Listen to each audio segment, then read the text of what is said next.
بسم اللہ الرحمن الرحیم۔ شروع اللہ تعالیٰ کے نام سے جو بڑا مہربان اور نہایت ہی رحم کرنے والا ہے۔ تمام حضرات درود شریف پڑھیں جی۔ اللہم صلی علی محمد وعلی آل محمد کما صلیت علی ابراہیم وعلی آل ابراہیم انک حمید مجید۔ اللہم بارک علی محمد وعلی آل محمد کما بارکت علی ابراہیم وعلی آل ابراہیم انک حمید مجید۔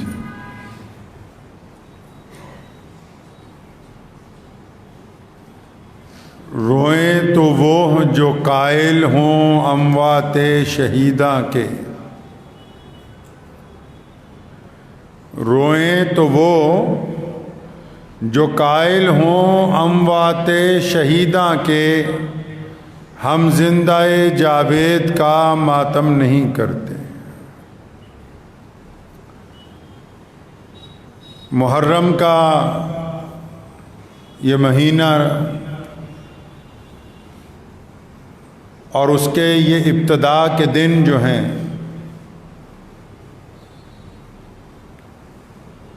تاریخ اسلام میں اور دنیا کی تاریخ میں منفرد اور الگ شناخت رکھتے ہیں۔ عرف عام میں آپ لوگوں نے سنا ہوگا اکثر کہ یوم عاشورہ کا جو دن ہے، ہمارے یہاں اکثر لوگ تیاری کرتے ہیں کہ آج محرم منانے کے لیے جا رہے ہیں۔ محرم کا دن ہے کیا؟ محرم کے دن ہوا کیا؟ محرم کا دن منایا کیسے جاتا ہے؟ محرم کے دن جو لوگ کربلا تک جاتے ہیں ان کا مقصد کیا ہے؟ کیا روایتیں ہیں؟ اگر پوچھیں جانے والوں کو تو یہ پتہ ہی نہیں ہے کہ جا کیوں رہے ہیں، منزل کا پتہ نہیں، مقصد کا نہیں پتہ ہے، تو وہ سفر کس کام کا جس کا مقصد نہ بتاؤ، جس منزل کا نشان نہ بتاؤ کہ کہاں تک جاتے ہیں۔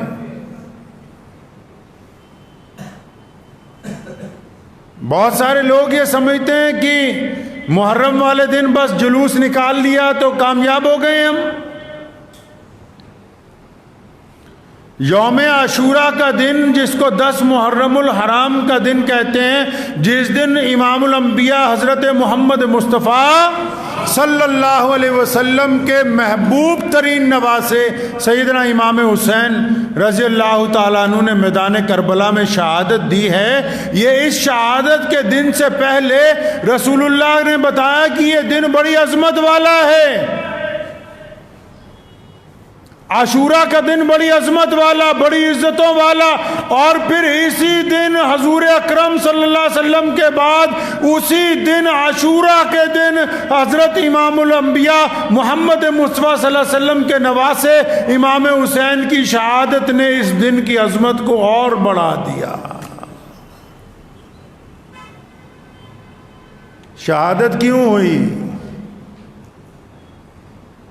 کیا مسئلہ تھا؟ پتہ ہے کسی کو؟ آج کل کچھ لوگ رو رو کے قصہ بیان کرتے ہیں کربلا کا۔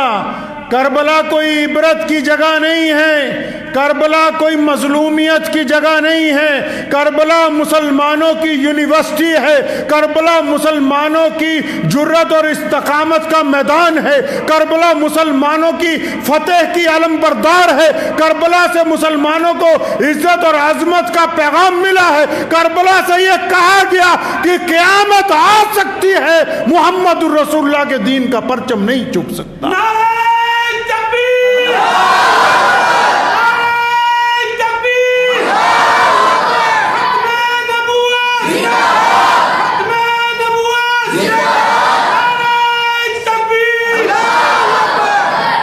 کچھ لوگوں نے اس طرح واقعہ بیان کرنا شروع کیا کہ بس اپنے چاندی کے چند سکے بنانے کے لیے اہل بیت کو مظلوم ثابت کرنے کی کوشش کرتے ہیں. اہل بیت سے زیادہ ہمت اور جرت کا علمبردار کون ہو سکتا ہے؟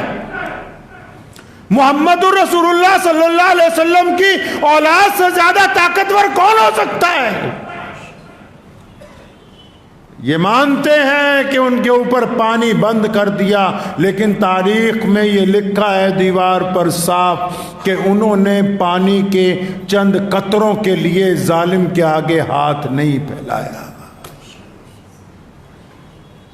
ہوا کیا تھا اس دن؟ یوم عاشورہ کو امام حسین رضی اللہ تعالیٰ عنہ کی شہادت والے دن ہوا کیا؟ معاملہ کیا ہے؟ پنگا کس بات پہ ہے؟ لڑائی کیوں ہوئی ہے؟ اختلاف کیا ہے؟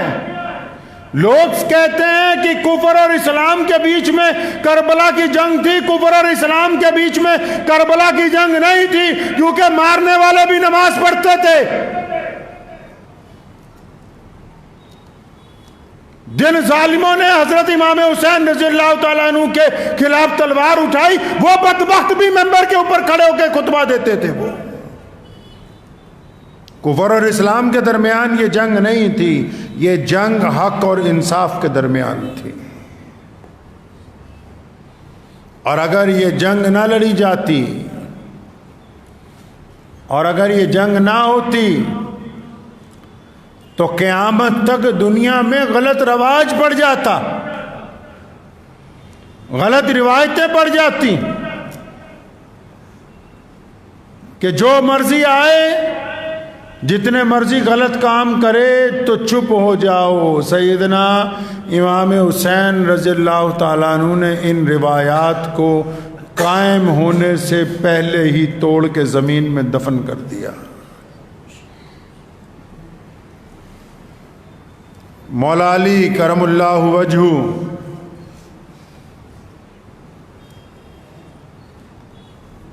ان کی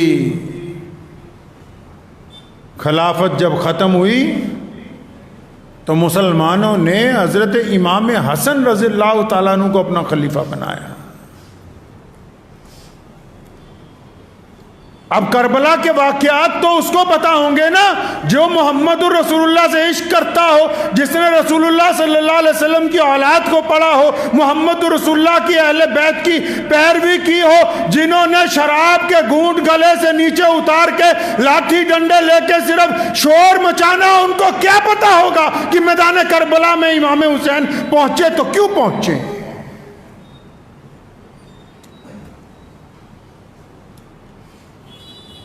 امام حسن رضی اللہ تعالیٰ عنہ کون؟ حضرت امام حسین کے بڑے بھائی، وہ مسلمانوں کے خلیفہ بنے. پتہ ہے آپ کو نبی علیہ الصلوۃ والسلام نے فرمایا تھا میرا بیٹا جو ہے حسن رضی اللہ تعالیٰ عنہ یہ مسلمانوں کی 2 جماعتوں میں صلح کروا دے گا. جب خلیفہ بنے تو دیکھا بھی مسلمان گروہوں میں بٹے ہوئے ہیں، تو حضرت امام حسن رضی اللہ تعالیٰ عنہ نے، آج کل تو کسی کو کوئی مسجد کی پردھانگی مل جائے نا 10 نمازی توڑوا دے گا، صدارت نہیں چھوڑے گا.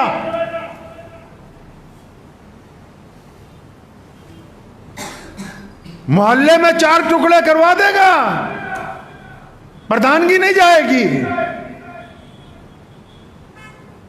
پیارے نبی حضرت محمد رسول اللہ کے محبوب نواسے امام حسن رضی اللہ تعالیٰ عنہ، جن کو بعد میں زہر دے کے شہید کر دیا گیا، انہوں نے اپنی خلافت سے استعفیٰ دے دیا اور حضرت امیر معاویہ رضی اللہ تعالیٰ عنہ جو کہ اہل بیت سے بڑی محبت کرتے تھے، حضرت امیر معاویہ کو مسلمانوں کا خلیفہ بنا دیا.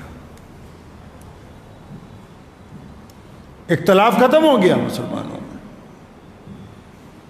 اس کے بہت عرصے بعد جب امیر معاویہ رضی اللہ تعالیٰ عنہ کی خلافت ختم ہونے لگی، انہوں نے یزید کو نصیحت کی کہ تمام صحابہ کے پاس جانا، بالخصوص امام الانبیاء حضرت محمد رسول اللہ کے نواسے امام حسن کے پاس جانا، امام حسین رضی اللہ تعالیٰ عنہ کے پاس جانا، اگر وہ تمہیں قبول کر لیں تو خلافت لینا، اگر وہ تمہیں قبول نہ کریں تو خلیفہ بننے کی کوشش نہیں کرنا۔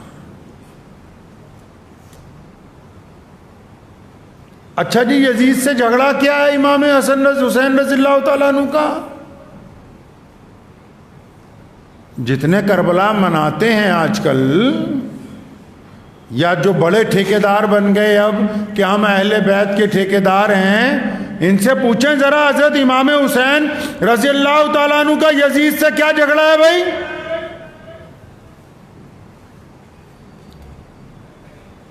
امام حسین رضی اللہ تعالیٰ عنہ کیا خود تو خلیفہ نہیں بننا چاہ رہے؟ کس بات کی لڑائی ہے؟ جب امیر معاویہ رضی اللہ تعالیٰ عنہ کا وصال ہوا تو یزید نے تخت پر قبضہ کر لیا، چپ چاپ حلف لینا چاہا کہ اہل بیت اگر مجھ پہ حلف لے لیں گے تو پھر سارے مسلمان مجھ سے راضی ہو جائیں گے۔ تو کس بات کی ناراضگی؟ اس ناراضگی کا تو کسی نے ذکر نہیں کیا کہ نہیں محرم والے دن بڑھیا دیگ بناؤ، قورمہ بناؤ، بریانی بناؤ، زردہ بنا کے بانٹو، لنگر لگاؤ، جلوس نکالو۔ اور اب تو اللہ معاف فرمائے ٹھیکوں کے اوپر بھیڑ لگی ہوئی ہے کئی جگہ، اور جس کے نام پر نکلے جھگڑا کیا ہے، ناراضگی کیا ہے؟ یزید کیونکہ غلط طریقے کے ساتھ خلافت کی کرسی پر بیٹھنا چاہتا ہے، یزید کے اعمال کیونکہ محمد رسول اللہ کی شریعت کے مطابق نہیں ہے۔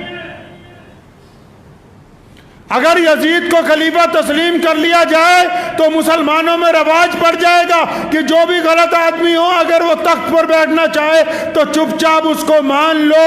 سارے بڑے بڑے چودھری ڈر گئے۔ امام حسین رضی اللہ تعالیٰ عنہ نے فرمایا کہ میں اپنے نانا کے دین کے اندر کسی گنہگار کو دخل اندازی کرنے کی اجازت نہیں دے سکتا۔ تاریخ اٹھائیے،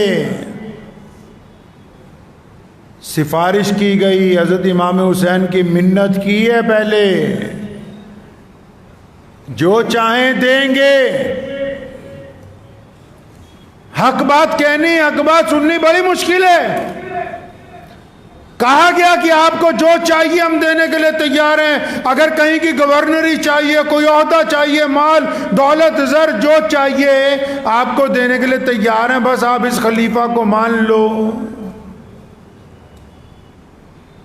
آج بھی تو پوری دنیا میں جو یزید ہیں، جو اس کے طریقے پہ چلتے ہیں، وہ بھی تو بار بار اہل حق کو کہتے ہیں کہ جو چاہیے لے لو اور چپ ہو جاؤ۔ تو آج کل تو لوگ دکانیں لگائے بیٹھے ہیں، آج کل تو قوم کو بیچنے کے لیے منڈی تیار ہے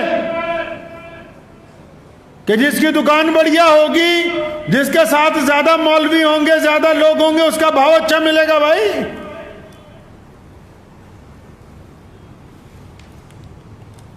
پیغام کربلا کیا ہے کہ پوری طاقت دشمن نے جھونکی ہے اس بات کے لیے کہ امام حسین رضی اللہ تعالیٰ عنہ کو قائل کر لیا جائے کہ اس غلط حکمران کو مان لو۔ تو امام رضی اللہ تعالیٰ عنہ نے صاف انکار کر دیا کہ میں کسی قیمت پہ اس کو تسلیم نہیں کروں گا۔ متعدد صحابہ نے کہا کہ اب آپ کیا کریں گے؟ فرمایا میں مدینہ چھوڑ جاؤں گا، کیونکہ میں نہیں چاہتا کہ میرے نانا کے شہر کے اندر لڑائی ہو۔ مدینہ منورہ سے اپنے بچوں کو لے کے اپنے بھائیوں کو لے کے مکے چلے گئے.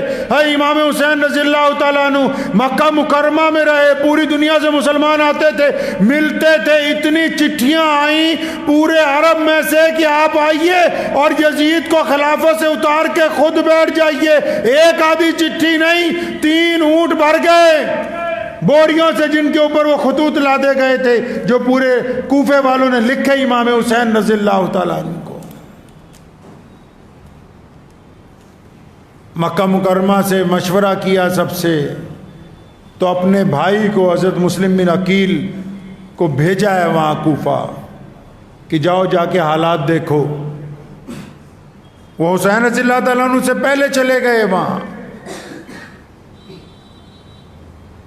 تو وہاں جب پہنچے تو لوگوں نے ان کے ہاتھ پر بیعت کی. مسلم بن عقیل کے ہاتھ پر بیعت کی کہ ہم امام حسین کے ساتھ ہیں. انہوں نے چٹھی لکھ دی حضرت امام حسین کو کہ آ جاؤ. ادھر بیعت ہونی شروع ہوئی, ہزاروں لوگ بیعت کرنے لگے. ادھر یزید کو پتہ لگ گیا, اس نے ابن زیاد جیسے بدترین ملعون کو بھیجا. اس نے لوگوں کو ڈرایا دھمکایا, اور آخر اس حد تک آ گئی نوبت کہ جب مسلم بن عقیل نماز کے لیے کھڑے ہوئے تو کوفے کی جامع مسجد بھری ہوئی تھی. جب سلام پھیرا تو پیچھے کوئی بھی نہیں تھا. ان کو گرفتار کیا گیا, کوفے کے ایک مینار پہ لے جا کے اوپر سے نیچے پھینکا, شہید کر دیا. تو پھر ان کو کوفے میں ٹانگ دیا ان کی جسم کو, تاکہ لوگ جو ہیں خوفزدہ ہو جائیں. امام حسین رضی اللہ تعالیٰ عنہ راستے میں تھے, خبر ملی کہ آپ کے بھائی کو شہید کر دیا ہے. تو خبر دینے والے کو پوچھا کیسے, کس حالت میں تھا میرا شہید بھائی؟ فرمایا لٹک رہا تھا اوپر سب سے اونچے مینار پہ لٹکایا ہے. فرمایا شہید ہونے کے بعد بھی ہمارا بھائی سر بلند ہے, سرنگوں نہیں ہے.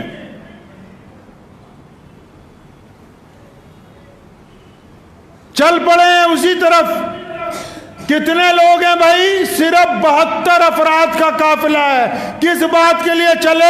تاکہ قیامت تک آنے والے لوگوں کو یہ بتانا ہے, قیامت تک پیدا ہونے والے انسانوں کو بتانا ہے کہ اگر کبھی حکمران ظلم اور زیادتی کرنے لگے اور ساری مخلوق ان کے آگے سجدہ کر دے, پھر بھی جو اہل حق ہوں گے وہ اپنا سر کٹائیں گے, اپنا سر جھکائیں گے نہیں. وہ کربلا کے میدان میں پہنچے. کچھ بدبخت آج کل یہ کہتے ہیں کہ صحابہ کرام رضی اللہ تعالیٰ اجمعین کہاں تھے؟ اہل بیت کے تو صرف 22 لوگ تھے, 22 افراد رسول اللہ صلی اللہ علیہ وسلم کے گھرانے کے تھے. تو یہ 72 میں 22 کے علاوہ جتنے ہیں سب کے سب صحابہ کرام رضی اللہ تعالیٰ اجمعین کی اولادیں ہیں. حضرت عباس بن علی رضی اللہ تعالیٰ عنہ جن کی شہادت کو بیان کیا جاتا ہے, تو عباس کے بھائی ابو بکر بن علی ان کا ذکر نہیں, کیونکہ مولا علی نے اپنے یار ابو بکر کے نام پر ان کا نام رکھا ہے. سیدنا عباس کی شہادت کے ساتھ حضرت عمر بن مولا علی ان کا ذکر نہیں ہوتا, کیونکہ مولا علی نے اپنے دوسرے بیٹے کا نام اپنے یار عمر بن خطاب کے نام کے اوپر رکھا ہے. امام حسین رضی اللہ تعالیٰ عنہ کے چوتھے بھائی حضرت عثمان بن علی, 4 بھائی ساتھ میں گئے میدان بدر میں. عباس بن علی رضی اللہ تعالیٰ عنہ, ابو بکر بن علی رضی اللہ تعالیٰ عنہ, عمر بن علی رضی اللہ تعالیٰ عنہ, عثمان بن علی رضی اللہ تعالیٰ عنہ. لیکن کیونکہ باقی 3 کا نام رسول اللہ کے ان یاروں سے ہے جن کا نام لیتے کئیوں کو تکلیف ہوتی ہے, اس لیے مولا علی کے ان بچوں کا ذکر کرنا مناسب نہیں سمجھا منافق نے. جبکہ امام حسین کے ساتھ ان کے 4 بھائی کندھے سے کندھا ملا کے کھڑے رہے, اور اپنے بھائی سے پہلے انہوں نے شہادت کا جام جو ہے انوش کیا ہے. حر بن یزید ایک شخص تھا, اس نے امام حسین رضی اللہ تعالیٰ عنہ سے کہا کہ حضرت آپ نہ ادھر جائیے, آپ مت اس لڑائی کو لڑیے, آپ واپس لوٹ جائیے. بڑی منت کی. دشمن کی فوج کا جرنیل تھا، نماز بھی ان کے پیچھے پڑھی 3 نمازیں۔ تو جب حر بن یزید کی بات نہیں مانی حضرت امام حسین نے فرمایا بھائی مشورہ تو بہت کر لیا، بی بی زینب سے بھی بات ہوئی، لیکن بات بس وہی ہے جو پہلے دن تھی کہ ہم اپنے نانا کے دین کے اوپر کسی ظالم کو قابض نہیں ہونے دیں گے۔ 72 کا اور 22,000 کا کیا مقابلہ ہے جی؟ ایسا کون سا دنیا میں بندہ ہوگا کہ 72 لوگوں کے لے کے 22,000 فوجیوں کے سامنے کھڑا ہو؟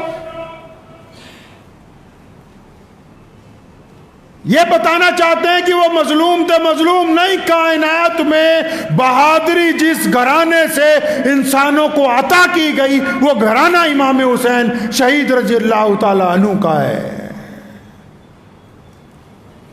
جب جنگ کی بھٹی بالکل تیار ہو گئی نا، حر بن یزید دشمن کی صفوں میں سے نکل کے امام حسین کے ساتھ آ گئے، فرمایا میں آپ کے خلاف نہیں لڑ سکتا، آپ رسول اللہ صلی اللہ علیہ وسلم کے خاندان میں سے ہیں، آپ ان کے نواسے ہیں، میں آپ کے ساتھ لڑوں گا۔ تو اللہ نے اتنی عزت دی کہ پہلی شہادت حر بن یزید کی ہوئی، اور اب جب ہم امام حسین رضی اللہ تعالیٰ عنہ کے روضے پر اگر جائیں تو ان کے روضے پر جانے سے پہلے ان کے قدموں میں جس شخص کا مزار ہے وہ حر بن یزید کا ہے۔ ایک شخص جس دن جنگ کی بھٹی شروع ہوئی، پانی بند کر دیا یزید نے اہل بیت کے اوپر، تو جب جنگ شروع ہوئی تو ایک نوجوان بڑے تکڑے جسم کا وہ آگے آیا، تو آگے آگے کہنے لگا چچا پہلے میں دشمن کے ساتھ لڑوں گا۔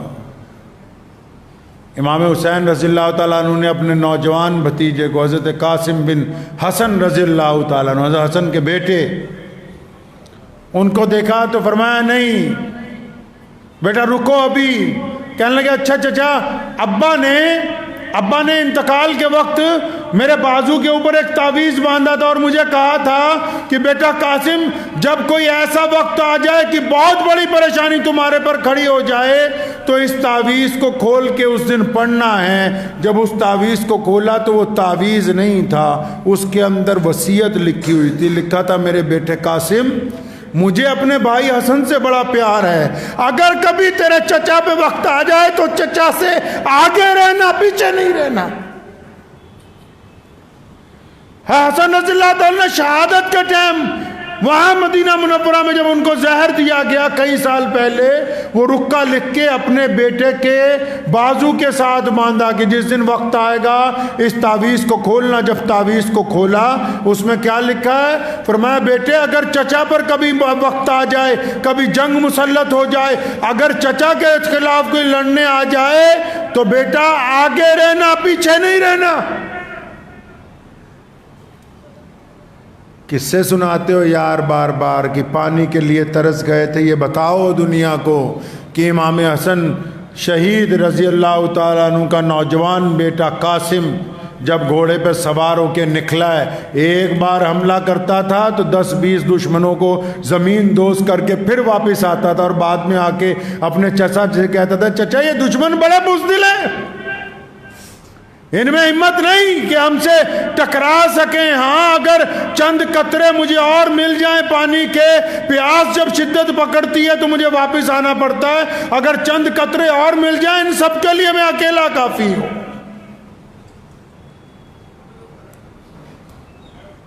حضرت قاسم بن حسن رضی اللہ تعالیٰ عنہ نے جب بار بار حملہ کیا، شمر نے اور ابن زیاد جیسے ظالموں نے دیکھا کہ اگر اسی طرح حملہ جاری رہا تو ہمارا بڑا نقصان ہوگا، تو ایک ساتھ کئی 100 لوگوں کو بولا کہ اس کے اوپر حملہ کرو، تیر پھینکے گئے تو حضرت قاسم کی گردن میں آ کے ایک تیر لگا، میدان جنگ کے اندر جب گرے تو بی بی زینب دور سے دیکھ رہی تھی۔ حضرت امام حسین رضی اللہ تعالیٰ کو فرمایا جاؤ جا کے اپنے بھتیجے کو اٹھا لاؤ۔ ایسا طاقتور بندہ، ایسی ہمت اور جرت کا علم بردار کائنات میں کوئی ہے تو بتاؤ۔ اپنے بھائیوں کے ایک ایک جنازے کو اٹھا کے خیمے کے باہر لائے ہیں، اپنے بھتیجے کو اٹھایا، قد میں حضرت امام حسین سے بھی تھوڑے بڑے تھے، پاؤں گھسٹ رہے تھے زمین پہ، اپنی چھاتی کے ساتھ لگا کے وہاں لائے، اور جب ان کے بڑے بیٹے حضرت علی اکبر کی شہادت ہوئی ہے، ان کی گردن سے جب تیر نکالا، آسمان کی طرف دیکھا، فرمایا یا اللہ اگر آج حضرت ابراہیم علیہ السلام زندہ ہوتے، میرے پاس ہوتے، تو میں ان کو کہتا کہ ابراہیم آپ نے تو آنکھوں پہ پٹی باندھ کے اپنے بیٹے کی گردن پر چھری چلائی تھی، میں نے اپنی کھلی آنکھوں کے ساتھ اپنے ایک ایک لختے جگر کو اللہ کے راستے کے اندر قربان کیا ہے، کھلی آنکھوں کے ساتھ۔ میدان کربلا میں نماز کا وقت ہوتا ہے، تپتی دھوپ ہے، ایئر کنڈیشن کمروں میں بیٹھ کے امام حسین کی منقبت بیان کرنے والوں، میدان کربلا میں تپتی ریت کے اوپر نماز کا وقت ہوتا ہے تو حضرت امام حسین اپنی جماعت کے ساتھ نماز ادا کرتے ہیں تپتی ہوئی ریت کے اوپر، کیونکہ نماز ان کے نانا صلی اللہ علیہ وسلم کی آنکھوں کی ٹھنڈک ہے، نماز قضا نہیں ہونے دی۔ یہ تو محرم کا جلوس نکالنے نکلیں تو فجر تو پڑھی نہیں، زور تو پڑھی نہیں۔ انہوں نے متعدد مورخین نے لکھا ہے کہ یزید جو تھا شرابی تھا، امام حسین نے کہا کہ میں اس کو تخت پر برداشت نہیں کر سکتا، تو یہاں تو کئیوں کے گلے میں کئی لیٹر جب اتر جاتی ہے اس کے بعد یہ نعوذ باللہ نعرہ لگاتے ہیں۔ امام حسین کی شہادت حق اور انصاف کے لیے ہے، جنہوں نے دوسروں کا حق مار لیا وہ کہتے ہیں کہ ہم حسین کے علم بردار بنیں گے۔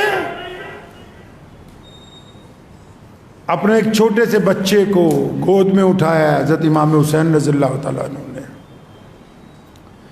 پیار کرنے کے لیے۔ جنگ کا آخری لمحہ چل رہا ہے تو شمر کے بدذات کے حکم پر ایک تیر مارا گیا، وہ چھوٹا سا 6 ماہ کا بچہ بھی جب گود میں شہید ہو گیا تو اس کا خون جو بہا تو امام حسین رضی اللہ تعالیٰ عنہ نے دونوں اپنے ہاتھوں میں اس کے خون کو رکھا، آسمان کی طرف اٹھا کے اللہ تبارک و تعالیٰ کی آسمان کی طرف دیکھا، عرش کی طرف، اور فرمایا مالک یہ بتا تو اب ہم سے راضی ہے کہ نہیں ہے؟ باپ شہید، باپ شہید، بڑا بھائی شہید، سارے دوسرے بھائی شہید، بیٹے شہید، بھتیجے شہید، اتنی بڑی قربانیاں دینے کے بعد، اور جن کے نانا نے ساری زندگی تکالیف کے اندر گزاری ہوں اور امت کو اتنا بڑا طاقتور دین دے کے گئے ہوں، ان کے نواسے امام حسین رضی اللہ تعالیٰ عنہ اتنی بڑی قربانی دینے کے بعد یہ کہتے ہیں، اپنے رب کے آگے سوال کرتے ہیں کہ اللہ آپ ہم سے راضی ہیں؟ اب یہاں تو کسی کو چھوٹی سی تکلیف ہو جائے نا، اتنی سی، تو ساتھ ہی کہتا ہے اسی پتہ نہیں کی غلط کر دیتا، اللہ تعالیٰ نے ساڈے نال یہ کر دیتا، نعوذ باللہ۔ جبکہ یہ نہیں پتا بھی صبح سے شام تک تو کر ہی غلط رہا ہے، بھائیوں کا حق مارنا، غریبوں کا حق مارنا، پڑوسیوں کا حق مارنا، ماں باپ کا حق مارنا، زیادتی کرنا، ظلم کرنا، نشے میں مبتلا رہنا، اس کے بعد کہنا کہ ہم تو امام حسین رضی اللہ تعالیٰ عنہ کا محرم منانے کے لیے جا رہے ہیں۔ حسینی وہ ہے جو لوگوں کے دکھ درد میں ساتھ کھڑا ہوتا ہے، حسینی وہ ہے جو لوگوں کو نشے کی دلدل سے نکال کے سیدھے راستے پر لے آتا ہے، اور حسینی وہ ہے جو ظالم حکمرانوں کی آنکھ میں آنکھ ملا کے بات کرتا ہے، جو در در کے اوپر جا کے اپنے سر کو جھکا دیتے ہوں، وہ جتنے مرضی کپڑے مسلمانوں جیسے پہن لیں، وہ امام حسین رضی اللہ تعالیٰ عنہ کے پیروکار نہیں ہو سکتے۔ حضرت امام حسین رضی اللہ تعالیٰ عنہ کی جو قربانی ہے، کیوں دی ہے قربانی پتہ ہے؟ بی بی زینب نے کہا اپنے بھائی سے کہ بھائی سارے مدینے میں لوگوں نے روکا آپ مت جائیے، آپ نہیں رکے، بھائی مکے میں ہم لوگ رہے، لوگوں نے روکا آپ مت جائیے، آپ نہیں رکے، اب کربلا کے میدان میں پہنچ گئے، سامنے دشمن کھڑا ہے، آپ نے کیوں سب کا مشورہ نہیں مانا؟ فرمایا بہنا مجھے ایک رات کو اپنے نانا پیارے نبی حضرت محمد رسول اللہ صلی اللہ علیہ وسلم کی زیارت ہوئی، اور انہوں نے کہا بیٹا آ جا، میں تیرا انتظار کر رہا ہوں، اور یاد رکھ سارے اس کے آگے جھک جائیں، یزید کے آگے، اگر سارے اس ظالم کی ظلم کو قبول کر لیں تو تو کبھی قبول نہ کرنا، بیٹا تیری قربانی قیامت تک مثال بنے گی کہ تعداد کے ساتھ انصاف نہیں ناپا جاتا، ظالموں کی گنتی اگر زیادہ ہو اس کا مطلب یہ نہیں ہے کہ انصاف کے تقاضے بدل دیے جائیں گے۔ تبھی تو تاریخ کہتی ہے کہ یزید تھا، امام حسین ہیں، حسین کل بھی زندہ تھے، حسین آج بھی زندہ ہیں، حسین قیامت تک زندہ رہیں گے، اللہ نے خود فرمایا وَلَا تَقُولُوا لِمَنْ يُقْتَلُ فِي سَبِيلِ اللَّهِ أَمْوَاتٌ، فرمایا جنہوں نے اللہ کے راستے میں شہادت دے دی وہ تو زندہ ہیں، قیامت تک انہوں نے زندہ رہنا ہے۔ تو یہ محرم کا جو دن ہے آپ نے کیا سمجھا؟ حلوہ کھانے کا دن ہے، شور مچانے کا دن ہے، زیادتی کرنے کا کوئی دن ہے؟ یہ رونے پیٹنے کا دن ہے۔ یوم عاشورہ کا دن میں نے آپ کو پہلے کہا کہ پہلے ہی بڑی عزت و مالا تھا کہ اس دن دنیا بنائی گئی، اللہ تعالیٰ نے اس دن کے اوپر سب کچھ قائم فرمایا، لیکن عزت اس کی اور اس لیے بڑھ گئی کہ اسی دن سیدنا امام حسین رضی اللہ تعالیٰ عنہ کی شہادت ہوئی ہے۔ تو یہ دن کیوں بنا؟ یہ دن اس لیے بنا کہ بزدلوں کو یہ بتا دیں کہ دنیا میں تذکرہ صرف بہادروں کا ہوتا ہے۔ یہ دن اس لیے بنا کہ ظالموں کو بتا دے کہ ظلم کی طاقت کے آگے حق ماننے والے لوگ قیامت تک کھڑے رہیں گے، ظلم کو تسلیم نہیں کریں گے۔ یہ دن اس لیے بنا ہے کہ جھوٹ کی جتنی مرضی طاقت بن جائے لیکن آواز صرف کائنات میں سچائی کی سنائی دے گی۔ یہ دن اس لیے بنا ہے کہ تخت پر بیٹھنے کے بعد حکومت خواہ کچھ کہتی رہے لیکن انصاف کے لیے بولنے والے لوگوں کی صدا قیامت تک سنائی دیتی رہے گی۔ یہ دن اس لیے بنا تاکہ لوگوں کو یہ بتایا جا سکے کہ جب بھائی کھڑے ہو کے قربانی دیتے ہیں تو کندھے سے کندھا ملا کے اپنی جان نچھاور کرتے ہیں۔ یہ دن اس لیے بنا کہ رزق کی تنگی، پانی کی بندش، دھوپ کی تپش، فوجوں کا اجتماع اہل حق کے حوصلوں کو نہیں توڑ سکتا۔ یہ دن اس لیے قیامت تک کے لوگوں کے لیے مثال بنا۔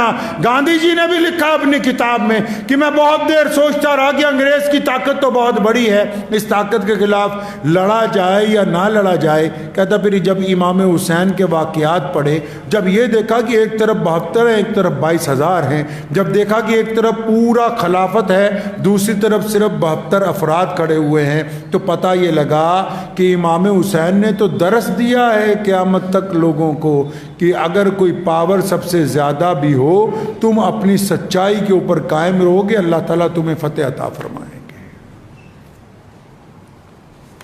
تو اس لیے یاد رکھیں، جن لوگوں کو محرم منانا ہے نا بھائی، جن لوگوں کو شوق ہے محرم منانے کا، تو پہلے تو جدید ٹیکنالوجی کے تحت اگر ان کے موبائل میں نچنیاں ناچ رہی ہے، ان کے موبائل کی بروسر ہسٹری یہ کہتی ہے کہ وہ ناپاک ہے، تو ان کو ابھی یہ حق حاصل نہیں ہوا کہ وہ مولا علی رضی اللہ تعالیٰ عنہ کی اولاد کا نام لے کے سڑکوں کے اوپر ادھم مچاتے پھرے۔ نہیں، پہلے ان کو توبہ کرنی ہوگی۔ میں ایک بات کہا کرتا ہوں اکثر، میں کہا اجمیر شریف جانا کوئی بری بات نہیں ہے، لوگ کی بڑے فتوے لاتے رہتے ایک دوسرے نو، ہم فتووں والے مولوی نہیں. میں نے کہا کہ جائیے شوق سے، لیکن وہاں سے لوٹ کے آنے کے بعد بھی ٹھگی مارتے ہو، جھوٹ بولتے ہو، تو پہلے اللہ اور اس کے رسول کے مجرم تھے، اب خواجہ معین الدین چشتی کے بھی مجرم ہو. لگاؤ نا نعرہ زور سے، کون کہتا ہے نہ لگاؤ؟ علی جس کے مولا نہیں ہے پھر اس کا کوئی مولا نہیں. محمد رسول اللہ نے خود فرمایا جس کا میں مولا ہوں علی بھی اس کے مولا ہے. کون کہتا ہے کہ نہ نعرہ لگاؤ امام حسین رضی اللہ تعالیٰ عنہ کی شہادت کا؟ لیکن نعرہ لگانے سے پہلے اپنے دل کو پاک کرو، کیونکہ یہ ذکر اہل بیت ہے، یہ شرابیوں کے منہ پر نہیں آ سکتا. یہ سیدہ آمنہ کے بیٹوں کا تذکرہ ہے، یہ ناچ کے نہیں بیان کیا جا سکتا. میدان کربلا کی شجاعت کی داستان ہے. یہ چاندی کے چند سکوں کی خاطر فروخت نہیں کی جا سکتی. جو آج بھی ظلم کے سامنے سرنگوں ہیں وہ خواہ جتنا مرضی تماشا کر لے، قیامت والے دن سیدنا امام حسین رضی اللہ تعالیٰ عنہ کے نانا شفاعت انہی کی کریں گے جنہوں نے امام حسین کی روایت پہ عمل کیا ہوگا. جو حسین کی روایت پہ عمل نہیں کرتے وہ جنت کے حقدار نہیں ہو سکتے. تو بس ان دنوں کے اندر کوشش کیجئے کہ اپنے آپ کو اچھا بنانا ہے، اپنے کردار کو اچھا بنانا ہے. ظالم کا ساتھ نہیں دینا، چاہے ظلم کہیں ہو رہا ہو، گھر میں ہو رہا ہو، پنچایت میں ہو رہا ہو، پڑوسی کے ساتھ ہو رہا ہو، محلے میں ہو رہا ہو، شہر میں ہو رہا ہو، ظلم کا ساتھ نہیں دینا ہے. جو لوگ ظالم کے حق میں چپ ہو جاتے ہیں وہ حسینی نہیں ہیں. یہ جو دن چل رہے محرم کے، 2 محرم سے لے کے 10 محرم تک، آپ کو کیا پتا، ہمیں کیا اندازہ ہو سکتا ہے یہ دن میدان کربلا میں اہل بیت نے گزارے ہیں. ان دنوں میں انہوں نے بھوکے پیاسے رہ کے رسول اللہ کے دین کی حفاظت کی ہے. یہ وہ دن ہیں جن کی وجہ سے آج یہ دین ہم تک پہنچا ہے. وہ شہادت اگر اس دن نہ ہوتی، امام حسین اپنے اولاد کے ساتھ، بھائیوں کے ساتھ اگر نہ ڈٹتے، تو کون تھا جو قیامت تک ان مساجد کو ایسے قائم رکھ سکتا جو آج ہیں؟ ورنہ جو بادشاہ بیٹھتا وہ کہتا کہ دین تو میرے مطابق چلے گا. سیدنا امام حسین کی شہادت نے بتا دیا کہ آج بھی دین میرے نانا محمد رسول اللہ کے مطابق چلے گا، اور قیامت تک یہ دین محمد رسول اللہ کے مطابق ہی چلتا رہے گا. تو محرم اس طرح منائیے کہ اپنے دل کو برائیوں سے پاک کیجئے. محرم اس طرح منائیے کہ کسی گرتے ہوئے کو اٹھا کے اپنے کندھے کے ساتھ لگا لیجئے. محرم اس طرح منائیے کہ کسی روتے ہوئے کو ہنسا دیجئے. محرم ایسے نہ منائیے کہ آپ کے نکلنے سے دوسروں کو ڈر لگنے لگے.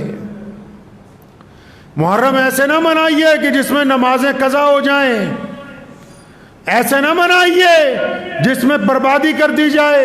وہ ایسے منائیے کہ روتے ہوئے لوگ ہنس پڑیں، لوگ کہیں کہ واقعی کوئی تبدیلی آئی. کیوں آئی؟ کہ آج تو امام حسین رضی اللہ تعالیٰ عنہ کا دن ہے، ہم وہ کام کر رہے ہیں جو امام حسین نے کیے. تو یہ دن بڑے اللہ تبارک و تعالیٰ کے حضور استغفار کے دن ہیں، درود پاک پڑھنے کے دن ہیں، اہل بیت کے آگے اہل بیت کے ساتھ وفاداری کا حلف دہرانے کے دن ہیں. اور اب وفاداری کا عہد جو ہے نا وہ دل سے دہرایا جاتا ہے، ورنہ جن بدبختوں نے، جن جہنمیوں نے امام حسین رضی اللہ تعالیٰ عنہ کو شہید کیا اور ان کی اولاد کو شہید کیا، حضرات صحابہ کرام کی اولادوں کو شہید کیا، وہ بھی بدبخت نماز کے اندر درود شریف پڑھتے تھے. جب تک دل مسلمان نہ ہو جائے تب تک بات نہیں بنتی. تو محرم منائیں اس کے پورے جاہ و جلال کے ساتھ. محرم منائیے جو اس کی روایتیں ہیں اس کے ساتھ.